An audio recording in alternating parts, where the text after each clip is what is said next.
Кускубинг! Днес сутринта станах, измих си зъбите, тренирах малко, отидох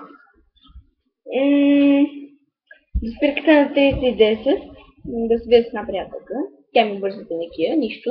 Засякох с Мони, нагушках я много. Седяхме малко с нея, и там с още един човек. Седяхме с нея там някакво време. Отидох на Даскала, седях 2 часа и си тръгнах, защото госпожата ми я нямаше. И защото ме мазеше малко, ама това е наша тайна, не казвай на никой. Видях се с Кали, ходихме да ядем дюнери, ядохме дюнери, пихме кола.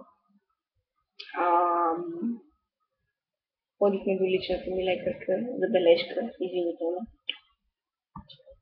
И после се прибрах в къщи. Не, първо седяхме малко на стълбите, после се прибрах в къщи. Не си намерих компютъра, оказа се Буч ми го е взел.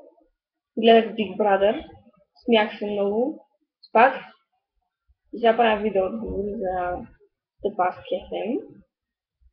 И така.